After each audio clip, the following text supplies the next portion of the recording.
Hi, this is Frank Rositas. This is my video submission for FTT 217 week 5 video assignment. The instructor is Brandon Evans. Today's date is January 31st, 2026. My area is free and clear of any ammunition and firearms besides the one we're going to be using today. And that one is clear. It's sitting on my vise. Show you that it's clear physically and visually.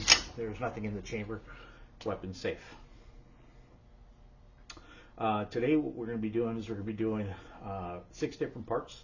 First part we're going to do is perform a dry fire function. We're also going to do another dry fire but using dummy ammunition.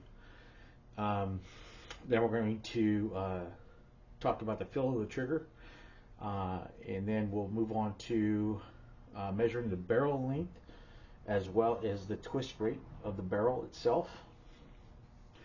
And then we'll finally get into working on measuring the headspace, make sure it's good to go, and then we'll move on down to checking the pin protrusion on the of the firing pin itself.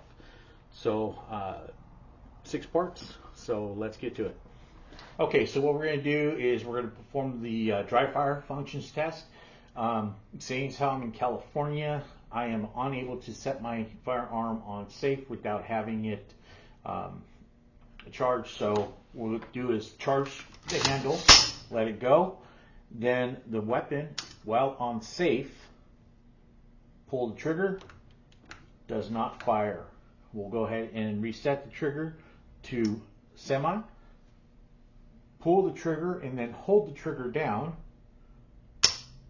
What we'll do is listening for the hammer to fall, which that did. Now with the hammer pulled to the rear still, we're going to charge again. And I'm going to let the trigger go slowly. That's the trigger being released from, or actually, yeah, being released from the disconnector and engaging with the sear. Now this weapon is still on fire, and what we're going to do now is pull the trigger again, hearing for another click, which is firing. So the function of this weapon is fine. We're also going to do one right now, showing you with dummy rounds. And, okay, now what we're going to do is we're going to perform the function test over again. This time we're using 3 dummy rounds. So with the weapon on safe, insert the magazine, make sure it's fully seated. We're going to charge the charging handle and release it, pushing forward the round into the chamber. With the weapon on safe, we'll go ahead and pull the trigger. It does not fire. We'll put the weapon on fire. It fires. We'll hold the trigger down again, ejecting the current round, and then inserting another round. Release the trigger, disconnector disconnected, and fire again. It fires again. One more time.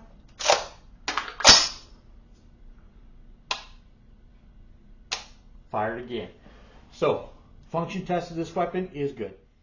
So during my function test, when I was pulling the trigger, what I was looking to feel for was any kind of grittiness, grimy, just like anything resistance-wise on the trigger.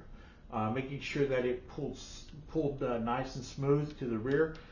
Fortunately, checking the trigger pull on my gauge here, I have a 4-pound trigger, so it was a nice, crisp trigger. No resistance noted, so trigger is good to go.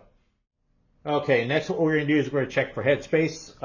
First we're going to use the go gauge. It's very important that this little cutout matches with the bolt. So as I put it in, I'm going to make sure that it is turned the correct way.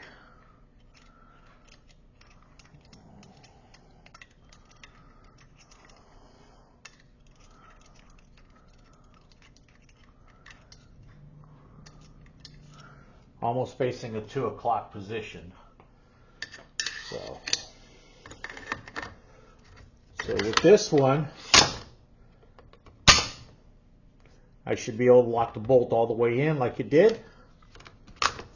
Take it out.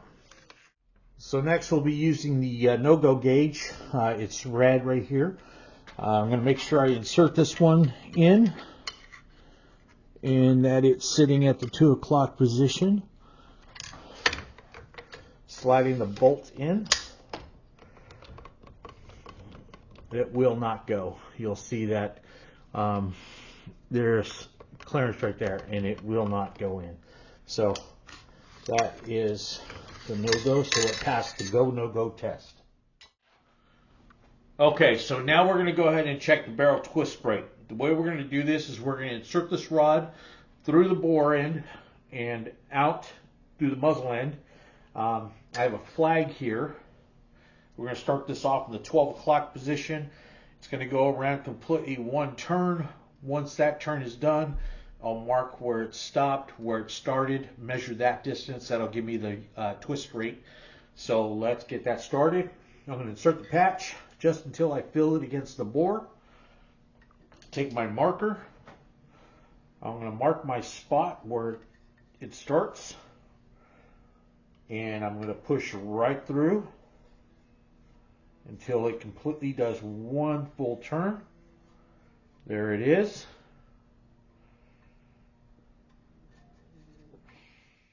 All right, so after taking a few measurements just to make sure that I was on the right one, my average is a 1 in 12 out of 6 measurements. So my barrel twist rate is 1 in 12. Using a straight rod, what I'm going to do is I'm going to insert it just until it gets into the chamber. Right there. I'll let it drop and test for straightness. Dropped right out, no problem, so the barrel is straight. All right, so next up we're going to check pin protrusion out of the bolt. We're going to use this protrusion tool. So I went ahead and made sure it was flat, locked it into place. What we're going to do is we're going to place this side against the bolt face where the pin comes out. I'm going to loosen that so that way when I push through using a pencil in the back end,